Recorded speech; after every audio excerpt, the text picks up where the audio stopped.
یہ ممکن ہے کہ کسی ریڑھی سے آپ نے بھنے ہوئے چنے خریدے ہوں لیکن آپ لوگوں کے دل جڑے ہوئے ہوں، اور آپ نے کسی برانڈ کا پیزا منگوایا ہو کئی ہزار روپے کا، لیکن دل اگر الجھے میں ہے نا.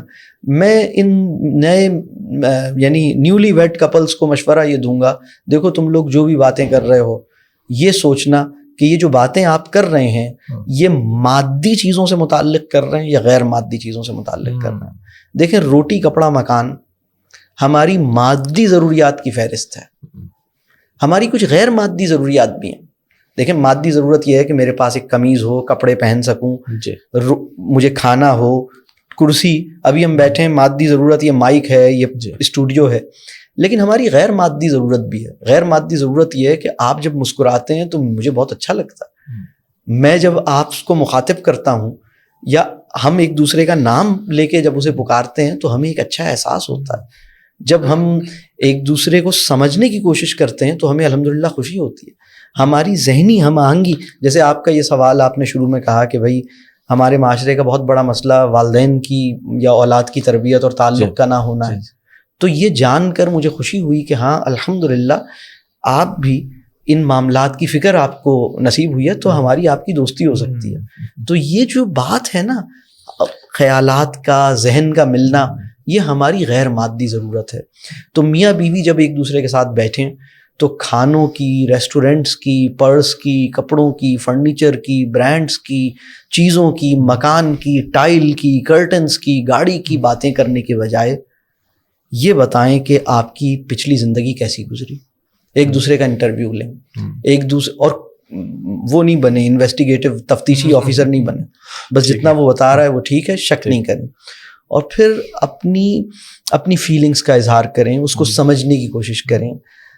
ہماری غیر مادی ضروریات محبت، علم نافع، ایمان، تعلق، عزت نفس، یہ ہماری غیر مادی ضروریات ہیں. اور ان کو کیسے حاصل کیا جائے، اس مطلب مثال کے طور پر میاں بیوی یہ ڈسکس کریں کہ تمہارے خیال میں کامیابی کیا ہے، میرے خیال میں کامیابی کیا ہے. میرے خیال میں آج دنیا کا سب سے کامیاب آدمی کون ہے اور کیوں ہے.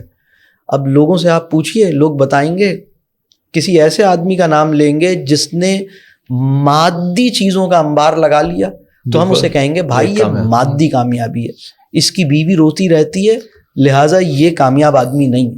رسول اللہ صلی اللہ علیہ وسلم نے فرمایا تھا تم میں سب سے بہترین آدمی وہ ہے جو اپنے گھر میں اچھا ہے. تو اگر کوئی آدمی 5 لاکھ یا 2 لاکھ ووٹ لے کے پارلیمنٹ میں پہنچ جائے، الیکشن جیت جائے، لیکن گھر کے 4 آدمی اس سے خوش نہ ہوں تو ہماری نگاہ میں وہ ناکام آدمی ہے.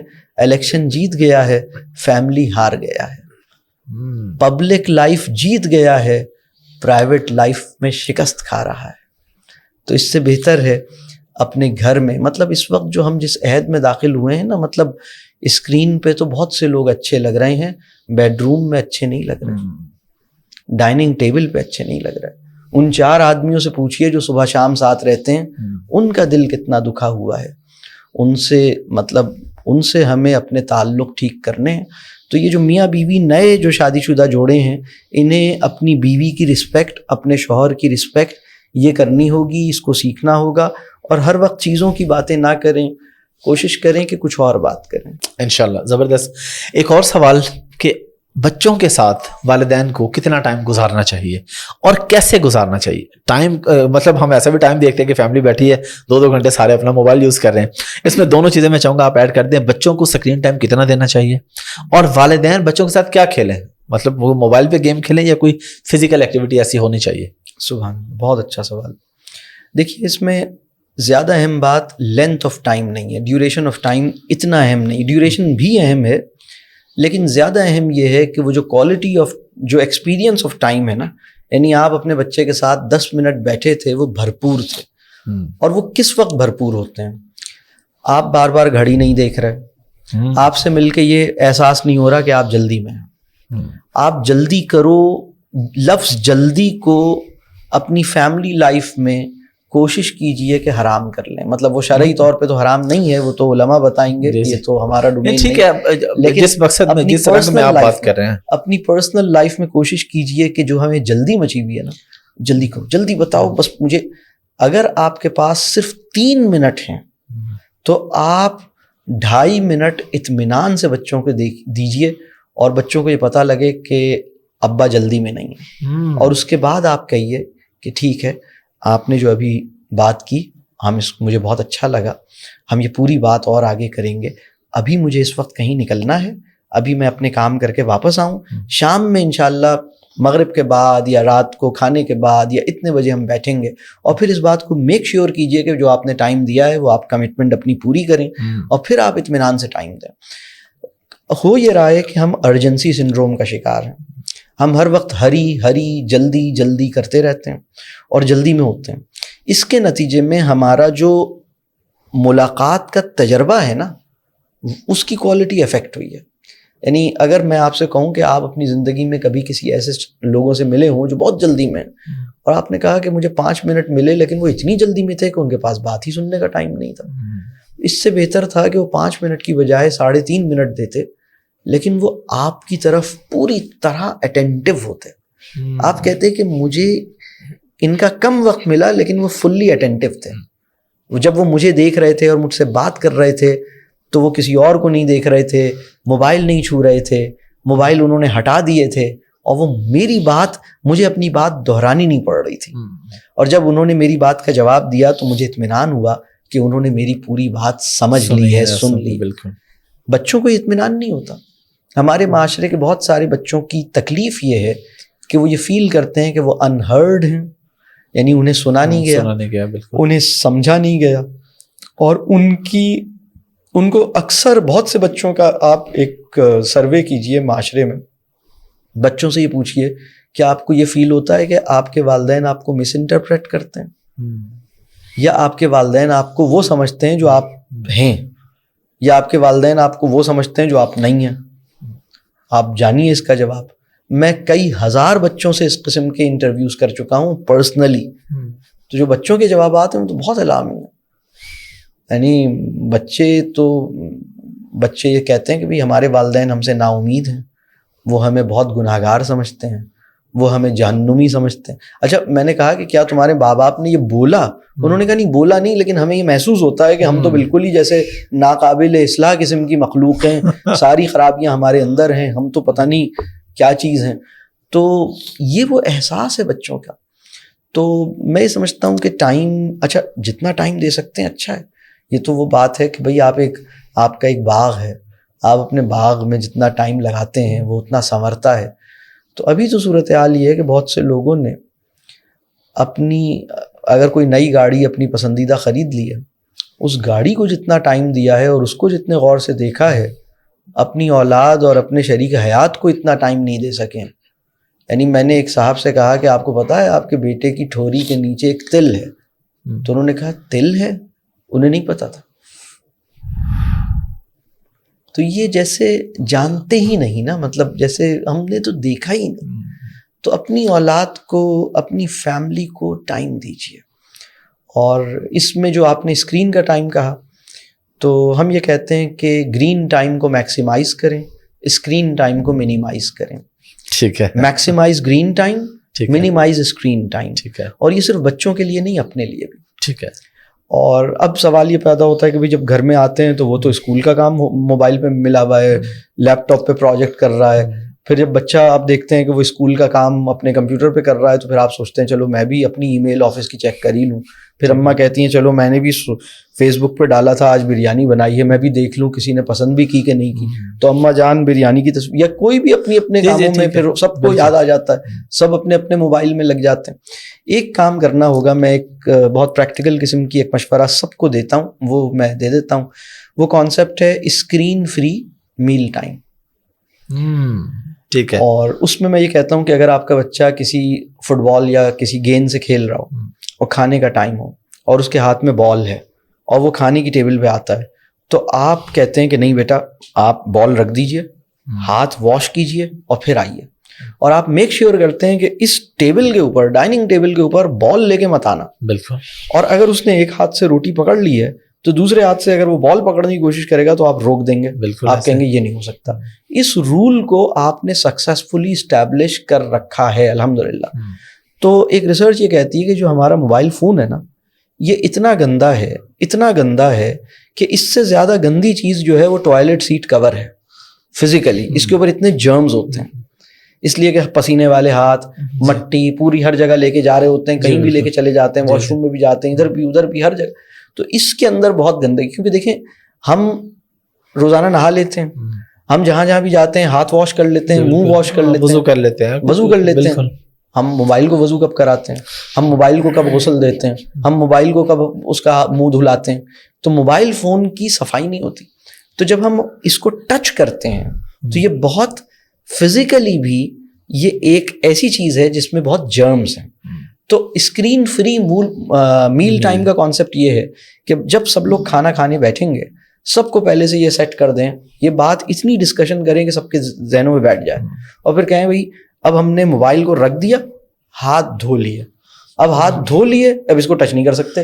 جیسے اگر آپ نے ہاتھ دھو لیے کھانا کھانے کے لیے تو آپ جوتے کو ٹچ نہیں کریں گے, آپ کہیں گے شوز کو ٹچ نہیں کر سکتے, اور اگر شوز کو ٹچ کیا تو دوبارہ ہاتھ دھوئیں گے, پھر روٹی کو پکڑیں گے. بالکل آپ یہ نہیں کر سکتے کہ ایک ہاتھ میں روٹی ہے اسی ہاتھ میں جوتا بھی ہے, بالکل یہ نہیں کریں گے آپ.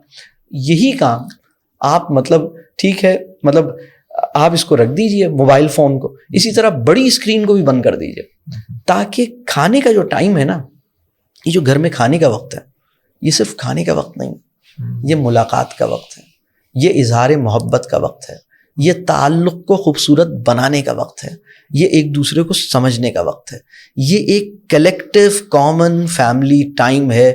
اس کا یعنی اگر کھانے آپ نے کہا کھانا لگ گیا کھانا کھا لو, تو مطلب کھانا کھانے کا عمل تو 12-14 منٹ میں ہو جائے گا, لیکن کیا یہ صرف پیٹ بھرنے کے لیے تھا؟ یہ تو بھائی پورا دن بیوی بچے سب ایک ساتھ بیٹھے ہیں. تو اسکرین فری میل ٹائم کا کانسیپٹ یہ ہے کہ گھر کا پکا ہوا کھانا گھر کے تمام لوگوں کے ساتھ, ہر طرح کی اسکرین کو بند کر کے اور اطمینان سے بیٹھ کے, جس میں جلدی نہ ہو, اور کھانا اگر 15-20 منٹ میں کھا بھی لیا ہے تو اس کے بعد 15-20-25 منٹ مزید بیٹھیں اور کوشش کریں کہ 40-45 منٹ کی ایک سیٹنگ ہو جائے, اور اس کے اندر چیزوں کی, برانڈز کی, قیمتوں کی, شاپنگ کی باتیں نہ کریں, ٹھیک ہے, اپنی باتیں کریں. زبردست. ٹائم شارٹ ہے لیکن ایک دو بڑے امپورٹنٹ اور سوال ہیں اسکولنگ کے اوپر کہ بچوں کو کس ایج میں ہمیں اسکول میں بھیجنا چاہیے, اور اسی کے ساتھ ریلیونٹ سوال یہ کیونکہ آج کل ریزلٹس بھی آئے ہیں تو دیکھ رہے ہیں کچھ ایک دو خودکشیاں بھی, ایک دو اس طرح کے مسائل بھی. کیا نمبر اگر کم آ گئے یا فیل ہو گئے ہیں تو آپ ناکام ہیں, آپ کا فیوچر ختم ہے؟ والدین کا یہاں پہ کیا رول ہے, بچوں کا یہاں پہ کیا رول ہے؟ سبحان اللہ, بہت اچھا سوال. میں آپ کو مبارکباد دوں گا کہ آپ نے بہت اچھے سوالات سوچے. Thank you sir. دیکھیے, آپ کے بچے کے جتنے بھی نمبر آئیں, کم آئیں یا زیادہ آئیں, وہ پاس ہوا یا فیل ہوا, آپ اس بات کا یقین کر لیجئے کہ وہ ذہین ہے. نمبروں کا اور گریڈز کا ذہانت سے کوئی لینا دینا نہیں ہے. یعنی اگر آپ کے بچے کے نمبر بہت اچھے آئے ہیں اور آپ اس وجہ سے اپنے بچے کو ذہین سمجھ رہے ہیں کیونکہ نمبر اچھے آئے ہیں, تو آپ اپنے بچے کی قدر و قیمت نہیں جانتے. آپ نے نمبروں کو اہمیت دی ہے, اپنے بچے پہ ٹرسٹ نہیں کیا ہے, آپ نے نمبروں پہ ٹرسٹ کیا ہے. میں یہ عرض کروں گا, جتنا ٹرسٹ آپ ان رپورٹ کارڈوں پر اور نمبروں پہ کرتے ہیں, اس سے زیادہ ٹرسٹ اپنے بچے پہ کرنا سیکھیے. آپ کا بچہ پاس ہے یا فیل ہے, آپ کے بچے کے نمبر کم ہیں یا زیادہ ہیں, اس کو یہ احساس منتقل کیجیے, تم جیسے بھی ہو میرے ہو.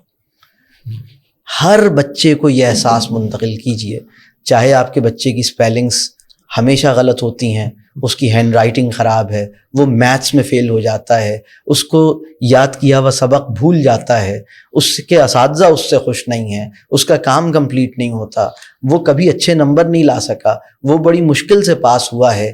پہلی بات, ان ساری چیزوں کے باوجود میں قسم کھا کے یہ کہتا ہوں کہ اللہ نے آپ کے بچے کو بہت اچھا بنایا ہے, اس پر اعتماد کر لیجئے. قرآن کی آیت ہے, لقد خلقنا الانسان فی احسن تقویم. اللہ یعنی یہ آیت ایسی ہے جیسے قسم کھا رہا ہو, لقد خلقنا الانسان فی احسن تقویم. اللہ نے ناز کیا اپنی اس مخلوق پر کہ ہم نے انسان کو بہترین ساخت پر پیدا کیا. بے شک. اور ہم اپنے بچے کو نمبروں کے آئینے میں دیکھتے ہیں, اور اگر کسی کے نمبر کم ہیں تو ہم اسے نکما اور بیوقوف اور کم عقل اور کم ذہن اور کریٹیوٹی نہیں ہے، ذہانت نہیں، اس قسم کی، یعنی کسی انسان کو جج کرنا بھی میرے نزدیک غیر اخلاقی عمل ہے، اور اگر جج کر کے ایسے نمبر آئے ہیں تو ان نمبروں پہ یقین کرنا بھی ایک بے وقوفی کی بات ہے۔ تو آپ اس اسکول کو فیل کر دیجئے جو آپ کے بچے کو فیل کرتا ہے، آپ اس انسان کو فیل کر دیجئے جو آپ کے بچے کی عقل پہ شک کرتا ہے، آپ اپنے بچے کو بے وقوف سمجھنا چھوڑ دیجئے، اور ہر بچے کو، چاہے اس کے نمبر کم ہیں، چاہے وہ پاس ہے یا فیل ہے، اس کو یہ احساس منتقل کیجئے، تم جیسے بھی ہو میرے ہو، تم ہار گئے یا جیت گئے تم میرے ہو، تمہارے نمبر کم ہیں یا زیادہ ہیں تم میرے ہو۔ دیکھیں میں ایک بات اور عرض کروں، یہ فیصلہ کہ یہ زندگی میں کیا کرے گا یہ اس کے نمبر نہیں کرتے، یہ فیصلہ اس کے والدین کا ان نمبروں پہ رسپانس کرتا ہے کہ یہ زندگی میں اڑ سکے گا یا نہیں اڑ سکے گا، اس کے پر کٹ جائیں گے۔ آپ کا کیا خیال ہے، یہ رپورٹ کارڈ اور گریڈز کسی انسان کے بازو اور پر جو ہے نا یہ نہیں ہوتے، بلکہ ایک بچہ فیل ہو گیا اور اس کی ماں مسکرا رہی تھی اور اس نے گلے لگا لیا اور اس نے اس کو پیار کیا اور اس نے اس کو دعا دی اور اس نے کہا جس رب نے تجھے پیدا کیا ہے وہی تجھے روزی بھی دے گا، مجھے پورا یقین ہے کہ تو بھی انشاءاللہ کوئی بڑا کام کرے گا، میری طرف سے یہ انعام لے، میری طرف سے یہ محبت ہے، میری طرف سے یہ پیار ہے، مجھے اپنے بچے پہ ناز ہے، میں اپنے بچے پہ اعتماد کرتی ہوں، مجھے ان نمبروں پہ اعتماد نہیں ہے، مجھے تجھ پہ اعتماد ہے۔ وہ ماں جو اپنے بچے کو کانفیڈنس دے رہی ہے، وہ باپ جو اپنے بچے کو کانفیڈنس دے رہا ہے، دیکھیے میں دوبارہ یہ بات عرض کروں، یہ فیصلہ کہ آپ کا بچہ دنیا میں مار کھائے گا یا کوئی کارنامہ کرے گا، یہ فیصلہ اس کے نمبر نہیں کرتے، بلکہ یہ فیصلہ اس کے نمبروں پر والدین کا رسپانس کرتا ہے کہ یہ زندگی میں کرے گا کیا۔ تو اگر ایک بچہ ہے جس کی پرسنٹیج 82 آئی ہے، اس کے اماں ابا اس بات پہ ناراض ہیں کہ تو 85 کیوں نہیں لایا، اور عجیب عجیب لطیفے ہیں۔ میرے پاس ایک خاتون آئیں، اپنے بچے کے لیے بڑی پریشان تھیں کہ اس کے امتحان ہونے والے ہیں، ابھی پتہ نہیں کیسے ہوگا کیا ہوگا۔ بہرحال اس کے امتحان ہو گئے، رزلٹ آ گیا، رزلٹ آنے کے بعد میں نے پوچھا بھائی سب خیریت ہے؟ تو انہوں نے کہا میں بڑا شکر کر رہی تھی، اللہ کا شکر ہے، میں تو بڑی ڈر رہی تھی، میری بیٹی جو ہے وہ اللہ کا شکر ہے اچھے نمبر سے پاس ہو گئی۔ پھر وہ کوئی گریڈ وریڈ بتانے لگی، میں نے کہا بھائی مجھے گریڈ نہ بتائیں۔ انہوں نے بہرحال بچے کا بتایا کہ اس کے پتہ نہیں A گریڈ آ گیا، اتنا آ گیا، بڑی خوش تھی، میں بڑی خوش ہوں، مطمئن ہوں۔ 4 دن بعد اتفاق سے وہ خاتون دوبارہ مل گئیں، اب وہ پھر اداس تھیں۔ میں نے کہا خیریت؟ کہنے لگی میری بچی، میں بہت پریشان ہوں اس کی پڑھائی سے۔ میں نے کہا ابھی تو 4 دن پہلے آپ بڑی خوش تھیں، اس نے تو نمبر آپ۔ کہنے لگی ہاں میں خوش تھی، لیکن اس وقت تک میں نے اس کے کزن کے نمبر نہیں دیکھے تھے، جب سے میں نے اس کے کزن کے نمبر دیکھے ہیں، اس کے نمبر 85 تھے، اس کے 82 ہیں۔ تو یہ جو حماقتیں ہیں نا ہماری، ہم اپنے بچے کو ریس کا گھوڑا سمجھتے ہیں، ہم نے حماقت کی میراتھن جیتنی ہے۔ ہم اس سے توبہ کریں۔ اب تک اگر ہم نمبر پوجا کرتے رہے تھے، اللہ سے معافی مانگیں، اللہ بڑا غفور و رحیم ہے، وہ بہت بڑے گناہ معاف کر دے گا۔ نمبر پوجا کا گناہ بھی اللہ ہی معاف کر سکتا ہے، اللہ سے معافی مانگیے، یا اللہ میرے دل میں آپ کی محبت کے علاوہ نمبروں کی محبت بھی رہ چکی ہے، اللہ میرے دل کو پاک کر دے، نمبروں کی محبت سے نجات دے دے۔ تو وہ ایک رسول اللہ صلی اللہ علیہ وسلم نے نا کعبے کے اندر جو بت تھے توڑ دیے، دلوں کے اندر جو بت چھپے ہوئے ہیں اس کو توڑنے کی ذمہ داری ہماری اپنی ہے۔ تو ان نمبروں کا بت جو ہے نا توڑنا پڑے گا۔ تو میں یہ بات عرض کروں گا، یہ جو بچے خودکشی کی طرف جا رہے ہیں، یہ جو بچے گھر چھوڑ کے بھاگ رہے ہیں، یہ جو بچے نفسیاتی یا مریض بن رہے ہیں، آپ اس وقت جائیے، 8 سے 40 سال پہلے آپ کو کسی نفسیاتی وارڈ میں 15-16 سال سے کم عمر کا نوجوان دکھائی نہیں دیتا۔ بالکل۔ اب آپ جائیے، آپ کو پتہ لگے گا جب رزلٹ آنے والا ہوتا ہے تو نفسیاتی مریضوں کے جو ڈاکٹر ہیں، سائیکیٹرسٹ کے پاس اور سائیکالوجسٹ کے پاس لائن لگ جاتی ہے، میرے بچے کو پینک اٹیکس ہو رہے ہیں، میرے بچے کو انگزائٹی ہو رہی ہے، میرے بچے کی نیند اڑ گئی ہے، میرے بچے کو یہ ہو گیا ہے، میرے بچے کو وہ ہو گیا ہے، ڈپریشن میں چلا گیا، اینٹی ڈپریسنٹس کھا رہے ہیں بچے۔ تو یہ یعنی والدین کا یہ کام ہے کہ اتنا جبر دیں، تو اتنے جبر کے ساتھ تو مطلب کچھ بھی نہیں ہو سکتا۔ اور دوسری بات اب اسکول کی جو ہے، میں ذاتی طور پر یہ سمجھتا ہوں کہ بچے کی اچھی تعلیم اور تربیت کے لیے اسکولوں کی ضرورت ہمیں نہیں ہے۔ دیکھیے نیچر جسے ہم فطرت کہتے ہیں, آؤٹر نیچر, اس سے زیادہ کامل مدرسہ, اس سے زیادہ خوبصورت مکتب انسان نہیں بنا سکتا. تو آپ کا بچہ اگر کھیتوں میں جاتا ہے, صحراؤں کو دیکھتا ہے, دریاؤں کو دیکھتا ہے, اور پرندوں کو دیکھتا ہے, پودے لگاتا ہے, اور اپنے والدین کی خدمت کرتا ہے. اب اس کی اپنی تفصیلات ہیں, ہم اسے نیچرل لرننگ کا پورا ایک ماڈل ہے, اس کی پوری تفصیلات ہیں.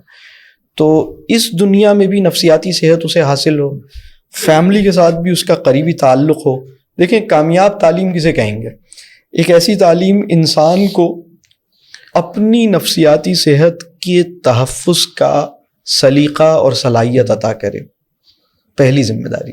ٹھیک ہے. دوسری ذمہ داری اپنی فیملی کے ساتھ اتنا گہرا تعلق ہو, یعنی اگر میں یہ کہوں اچھا بیٹا یا اچھی بیٹی, اچھا شوہر یا اچھی بیوی, اچھی بہن یا اچھا بھائی, اچھا باپ یا اچھی ماں, یعنی ہم اچھی تعلیم اسے کہیں گے جو اچھی ماں تیار کر رہی ہے, اچھا باپ تیار کر رہی ہے. تیسری بات, اس دنیا کے اندر پیسوں کی محبت میں مبتلا ہوئے بغیر کچھ پیسے کما بھی سکے اور ان کو انسانوں پر کسی خیر کے کام میں خرچ کرنے کے لیے اس کا دل بڑا ہو. اور پھر آخری بات, مستقل جو زندگی ہے ہماری, اخروی کامیابی, اس کا امیدوار ہو. مطلب کینیڈا کی امیگریشن کے لیے اپلائی کرے یا نہ کرے, جنت کی امیگریشن کے لیے اپلائی کر دے. بہت خوبصورت. آخری سوال, جی شادی کس عمر میں کرنی چاہیے اور کس شخص کے ساتھ کرنی چاہیے؟ آپ کو اپنے اسپاؤس میں کیا خوبیاں دیکھنی چاہیے شادی سے پہلے؟ سبحان اللہ.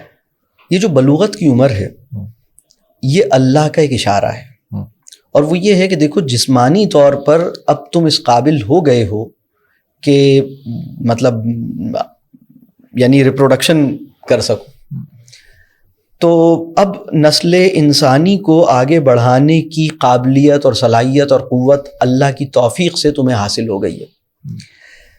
مسئلہ یہ ہے کہ ایک ہے جسمانی بلوغت, لیکن اگر ہم یہ کہیں جذباتی بلوغت, شعوری بلوغت, یعنی عقل سمجھ صحیح کیا ہے غلط کیا ہے, اپنے دل کو سنبھال سکنا, اپنے جذبات کو درست سمت میں ڈال سکنا, اپنی زبان پہ قابو ہونا, اپنی اخلاق اپنے صحیح ہونا, اپنی تربیت ہونا, یہ جو سارے کام ہیں یہ تو ہمارے یہاں 70 سال کی عمر تک کے, مطلب ایسا لگتا ہے ہمارے معاشرے میں 70 سال کے سفید داڑھی والے بچے آپ نے نہیں دیکھے.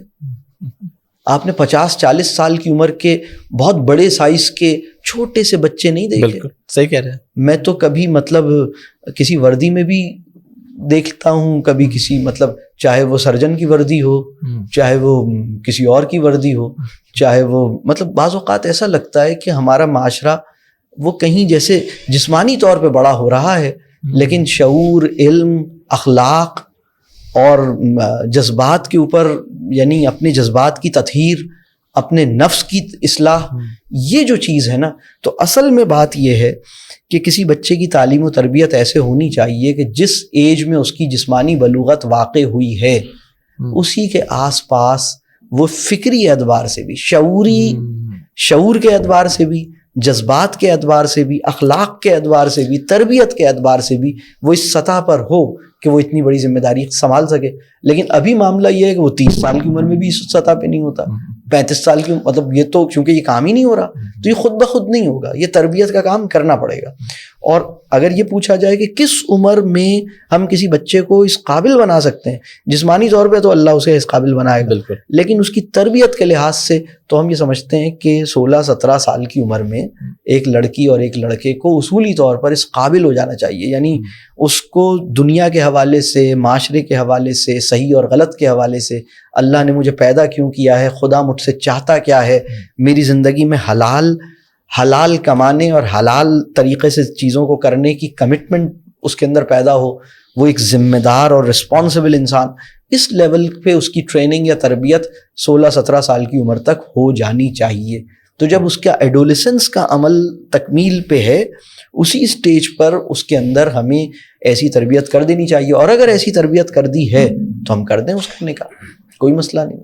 لیکن اگر ایسی تربیت نہیں ہوئی ہے اور ایک 30 سال کے چھوٹے سے بچے سے ہم اپنی 27 سال کی چھوٹی سی ضدی بچی اور 30 سال کا غسیلا بچہ 27 سالہ ضدی بچی سے نکاح کرنے جا رہے ہیں اور شادی کو کھیل سمجھ رہے ہیں، لہذا دونوں پورا دن مالز میں لگاتے ہیں اور شادی کرنے کے بعد بھی جو کچھ سامان سمیٹ کے لائے ہیں وہ مہینوں وہ اپنی بری میں سے چیزیں بتاتا رہتا ہے یا اپنے جہیز میں سے چیزیں دکھاتی رہتی ہے، ان کے پاس چیزوں کے علاوہ کوئی بات ہی نہیں ہے کرنے کی، اور ایک بایولوجیکل ایکسیڈنٹ کے نتیجے میں ایک دن پتہ لگتا ہے کہ ہم امی ابو بننے والے ہیں، تو یہ کوئی عجیب سی بات ہے۔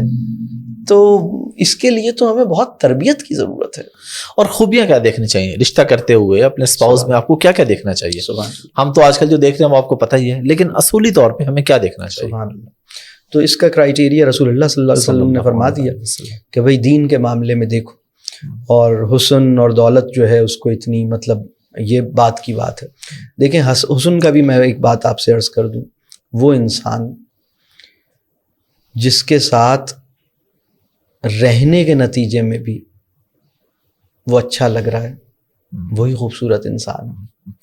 وہ انسان جو برتنے کے بعد زہر معلوم ہو رہا ہے اور ملنے سے پہلے شو پیس لگ رہا تھا، تو بہت سے لوگ نا شو پیس والی بیوٹی ہے تو وہ دور سے ہی اچھی لگتی ہے، ہاتھ لگاؤ تو ہاتھ جل جاتا ہے، قریب آؤ تو کاٹنے لگتی ہے۔ تو مطلب اللہ لڑکی کو بھی اور لڑکے کو بھی ایسا حسن، اور ایسا حسن جو ہے نا وہ رنگ سے، چمڑی سے، ہمارے خد و خال سے، ناک اور آنکھ کی بناوٹ سے، جی آنکھیں گرین بلو آئیز ہیں اور ناک لمبی ہے، گردن ایسی ہے، بال ایسے، یہ سب فالتو کی باتیں۔ وہ انسان جو ساتھ رہنے کے بعد بھی اچھا لگتا ہے وہی اچھا ہے۔ تو اب ظاہر سی بات ہے کہ ہم شادی سے پہلے تو نہیں جان سکتے کہ کون اچھا ہے، تو کیسے دیکھیں؟ میں اس میں 3-4 باتیں عرض کروں گا۔ رسول اللہ صلی اللہ علیہ وسلم نے فرمایا کہ دین کے معاملے میں دیکھو، تو ہم یہ سوال ضرور کسی کے ذریعے پوچھیں یا جیسے بھی پوچھیں اپنے شریک حیات کے بارے میں۔ میں یہ سمجھتا ہوں مسلمان ہونے کے ناطے کہ وہ نماز پڑھتا ہے، فرض نماز پڑھتا ہے، اور اگر فرض نماز مطلب جان بوجھ کے تو نہیں چھوڑتا، ٹھیک ہے کمزور ہیں، کبھی کسی وجہ سے چھٹ گئی، کوئی رہ گئی، دیر سے قضا ہو گئی، وہ کبھی ایسا حادثہ ہو جاتا ہے، اس کو حادثہ سمجھنا چاہیے، اس کے اوپر غم ہونا چاہیے کہ یا اللہ مجھے معاف کر دیجئے کہ میں مغرب پڑھنے میں دیر ہو گئی اور وہ نکل گئی اور قضا پڑھنی پڑی، یا فجر میں نہیں اٹھ سکا، لیکن کوشش یہ ہے کہ یہ آدمی نماز پڑھتا ہے یا یہ لڑکی نماز پڑھتی ہے، پہلی بات۔ دوسری بات، اس کے گھر میں ایک دین کا مذاق نہیں اڑایا جاتا، اور مطلب حلال کھایا جاتا ہے، حلال کمایا جاتا ہے۔ اگر لڑکا کوئی کاروبار کرتا ہے تو یہ ضرور معلوم کیجئے کہ بھئی ٹھیک ہے بہت پیسے کما رہا ہے اور بہت جلدی بہت سارے پیسے آ گئے، لیکن آئے کہاں سے ہیں، کیسے کما رہا ہے؟ تو کم کمائے، تھوڑا کمائے، لیکن حلال کمائے، اس میں برکت ہوگی۔ تو اس چیز کو دیکھیے۔ پھر اگر صاحب حیثیت ہیں اور مطلب وہ اندازہ ہو جاتا ہے کہ بھئی اتنا پیسہ ہے، کبھی پیرس چلے جاتے ہیں، کبھی فرینکفرٹ چلے جاتے ہیں، کبھی استنبول نکل جاتے ہیں، تو بھئی حج بھی کیا یا نہیں کیا؟ تو پتہ لگتا ہے کہ نہیں، حج تو نہیں کیا۔ مسلمانوں نے جیسے یہ طے کر رکھا ہے کہ مرنے سے تھوڑی دیر پہلے حج کریں گے، تو یہ جیسے مسلمانوں میں ایک متفق علیہ چیز پیدا ہو گئی ہے کہ بس ابھی مرنا تھوڑی ہے۔ تو میں نے ایک صاحب سے کہا یار حج کب کرو گے؟ تو انہوں نے کہا بھائی کیا میں آپ کو لگ رہا ہے میں مرنے والا ہوں؟ میں نے کہا اچھا مرنے سے تھوڑی دیر پہلے کرنا ہے۔ تو جیسے ہم اس جگہ پہ پہنچے ہیں۔ جی بالکل۔ تو رزق حلال کیسا ہے، گھرانہ کیسا ہے، اور لوگ ایک دوسرے کی رسپیکٹ کرتے ہیں یا نہیں کرتے، اور دین کا مذاق تو نہیں اڑاتے، تو مطلب انہیں اسلام سے چڑ تو نہیں ہے۔ تو اسلام پہ عمل کرنے میں کمزوری ایک الگ بات ہے، لیکن اسلام سے چڑ ایک بالکل الگ بات ہے۔ تو چڑ نہیں ہونی چاہیے، انسان کی خواہش ہونی چاہیے کہ بھئی ٹھیک ہے، اگر میرے سامنے قرآن کا کوئی حکم آئے، رسول اللہ صلی اللہ علیہ وسلم کا کوئی فرمان آئے، تو میں جھک جاؤں گا، میں اس کو قبول کروں گا، میں اپنی اڑی بازی نہیں کروں گا۔ اس درجے پر مطلب انسان کھڑا ہو، بھلے وہ عالم نہیں ہے، بھلے وہ عالمہ نہیں ہے، لیکن اس کے دل میں یہ خواہش ہے کہ بھئی میں صاف ستھری اچھی زندگی کمانا چاہتا ہوں، مطلب گزارنا چاہتا ہوں۔ پیسہ، ہاں یہ بہت اہم بات ہے کہ وہ فیملی جہاں پیسے کی محبت بالکل آبویس ہے، آپ ان کے گھر میں جا کے بیٹھے، انہوں نے فوراً شروع کر دیا یہ مکان اتنے کا خریدا تھا، وہاں پہ اتنے کا، ارے بھائی پہلی ملاقاتوں میں تم قیمتوں کی باتیں کر رہے ہو, پہلی ملاقات میں تم آمدنی کے اندازے کر رہے ہو, تم کیسے آدمی ہو؟ تو یہ جو صورتحال ہمارے معاشرے میں پیدا ہوئی ہے, تو مطلب مال سے محبت کا شکار نہ ہو, اور بس یہ کچھ موٹی موٹی سی باتیں ہیں. اور باقی اللہ سے دعا کریں, وہ انسان جو اللہ سے مطلب اخلاص کے ساتھ گڑ گڑا کے یہ کہہ رہا ہے کہ یا اللہ مجھے کوئی شریک حیات عطا کر, اور مجھ سے اچھا شریک حیات عطا کر, اور جو بھی شریک حیات مجھے عطا کر مجھے اس کے حق میں اچھا بنا دے, اسے میرے حق میں اچھا بنا دے, ہم دونوں کو اپنی ذمہ داریاں سجھا دے اور ان پہ عمل کرنا آسان کر دے, تو اللہ آسان کر دے گا انشاءاللہ. سر بہت شکریہ آپ کے ٹائم کا. لاسٹ پہ ایک میسج ان نوجوانوں کے لیے جو پریشانی کا شکار ہے, مایوسی کا شکار ہے, ملک کے حالات ایسے ہیں, انہیں پتہ نہیں ہے کہ ہمارا فیوچر کیا ہوگا, تو کیا آپ ان کو پیغام دیں گے؟ میں بس یہ کہوں گا کہ قوموں کی زندگی میں نا مشکل وقت آتے رہتے ہیں, یہ کوئی نئی بات نہیں ہے. پاکستانی معاشرے میں جو مشکل حالات آئے ہیں, ایسا نہیں ہے کہ دنیا میں کسی بھی قوم پہ نہ آئے ہوں. آپ ویتنام کے حالات بہت خراب رہے, افغانستان کے حالات بہت خراب رہے, یورپ کے حالات بہت خراب رہے, مطلب معاشی اعتبار سے بھی بہت سی پریشانیاں, سیاسی حوالے سے بھی, اخلاقی حوالے سے بھی. تو قوموں کی زندگی میں مشکل حالات آتے ہیں, اور وہ انسان جو اپنی اصلاح کی فکر کرے. ہمارے ایک بزرگ ہیں, وہ کہتے ہیں کہ اگر ایک دن میں یعنی کل صبح تک پورا پاکستان کے حالات صحیح ہو سکتے ہیں, شرط یہ ہے کہ سارے کے سارے لوگ آج رات سچی توبہ کر لیں, تو کل سے خوشحالی کا اور بہتری کا اور اچھے دنوں کا آغاز ہو جائے گا انشاءاللہ, برکت پیدا ہو جائے گی. تو بس ہم سب یہ کریں. ایک بات تو یہ کہ ہمارا اصل مسئلہ غربت نہیں ہے. اگر ہم اپنی ایمانی تناظر میں دیکھیں گے تو ہمارا اصل مسئلہ یہ ہے کہ ہم جنت کی امیگریشن کے لیے جو پری کوالیفیکیشن ہے اس سے دور ہو گئے. اس وقت اگر کسی نوجوان کو یہ پتہ چلے کہ آپ کی وہ ایج نکل گئی ہے جس میں آپ کینیڈا, یورپ, فلاں جگہ اپلائی کر سکتے تھے, یا آپ کی وہ ایج نکل گئی ہے جس میں کسی بھی اچھی کمپنی میں آپ کو جاب مل سکتی تھی, اور آپ اب اپنا وہ پروفائل نہیں بنا سکیں اور آپ اوور ایج ہو گئے, تو اس کو کیسا ریگریٹ ہوگا؟ بالکل. تو اگر ابھی ہمیں یہ پتہ لگے کہ اگر میں یہی حرکتیں کرتا رہا تو جنت میں امیگریشن کی ایج نکل رہی ہے, فرض کریں, یہ تو اللہ کا شکر ادا کیجئے کہ آخری سانس تک ہم جنت اس میں اوور ایج والا مسئلہ, اس میں اوور ایج یعنی جب بھی انسان توبہ کرے اللہ اس کو دے گا بے شک. تو یہ تو آسٹریلین گورنمنٹ تھوڑی ہے, یہ بادشاہوں کے بادشاہ کی جنت ہے, یہ آسٹریلین گورنمنٹ کی بنائی ہوئی جنت تھوڑی ہے کہ جو ایج کے اوپر ٹرمینیٹ کر رہی ہو, تو کسی بھی ایج میں دے دے گا. تو بس اپنی اصلاح کی فکر ہو, اپنی نفسیاتی صحت کی فکر ہو, اپنے معمولات ٹھیک کریں, اور یہ چیزیں آتی جاتی رہتی ہیں. اصل مسئلہ یہ نہیں ہے کہ گھر کے باہر کوئی گٹر بہہ رہا ہے, اصل مسئلہ یہ ہے کہ ہمارے نفس کے اندر گٹر ابل رہا ہے. تو اصل مسئلہ یہ نہیں ہے کہ ہمارے حکمران جو ہیں وہ مطلب ایماندار نہیں ہیں. اصل مسئلہ یہ ہے کہ اپنی تنہائیوں میں میں اللہ سے اس طرح نہیں ڈرا جیسا ڈرنے کا حق تھا. کیا ایسا واقعہ نہیں ہوا ہوگا ہمارے وطن میں کہ اسی کمرے میں جس میں قرآن کریم بھی رکھا ہوا ہے, اسی کمرے میں کوئی غلط کام بھی سر انجام پایا ہو؟ کیا ایسا نہیں؟ وہی مکان جس کے اندر مصحف جزدان میں لپٹا ہوا رکھا ہوتا ہے, اسی مکان کے اندر کوئی غلط حرکت چاہے اسکرین پہ ہو رہی ہو, چاہے کسی اور مکان میں ہو رہی ہو, کسی کے ساتھ کوئی غلط چیز ہو رہی, ہم کر رہے ہوتے ہیں. تو ہم اللہ سے نہیں ڈرے ہیں. تو میں یہ سمجھتا ہوں کہ بس اپنے حصے کا کام سمجھیں, اپنی اصلاح کی فکر کریں, حالات سے پریشان نہ ہوں, پورے یقین اور پوری امید کے ساتھ اللہ کو پکاریں. وہ انسان جو یقین کے ساتھ اللہ کو پکار رہا ہے اس کے حالات برے نہیں ہیں. اللہ ہماری مدد فرمائے. آمین. بہت شکریہ. اللہ تعالیٰ آپ کو کامیاب کرے, آپ کی جو بھی کاوش ہیں اس سے کوئی خیر لے کے جائے. ہم سب کو یہ دعا کرنی چاہیے, ہم جو کچھ بھی میڈیا پہ, اسکرین پہ, سوشل میڈیا پہ, اللہ کرے کہ اس سے جہل نہ پھیلے, اللہ کرے کہ اس سے خیر پھیلے. اگر ہماری یہ جو کچھ بھی میں نے بولا اور جو کچھ بھی ہم اس پروگرام کو کر رہے ہیں, ہمیں حساب دینا ہوگا کہ تیرے پروگرام کی وجہ سے ملینز آف لوگوں نے بے وقوفی کی چیز سیکھی, ان کے ذہن میں غلط کانسیپٹس گئے یا ان کے پاس صحیح کانسیپٹس گئے. تو اللہ سے یہ دعا ہے کہ یا اللہ آج کی نشست میں اگر کوئی خیر ہے تو لوگوں کو وہ خیر لینے والا بنا، آمین۔ اور اگر اس میں کوئی خرابی یا غلطی ہے تو اللہ تعالیٰ اس کو بس اس کی اصلاح کر دے اور آمین۔ وہ اس سے روک دے۔ آمین آمین۔ آپ کا بہت شکریہ، اللہ آپ بہت کو کامیاب شکریہ، کرے، دعاؤں بہت کی شکریہ۔ درخواست ہے۔ السلام علیکم و رحمۃ اللہ وبرکاتہ۔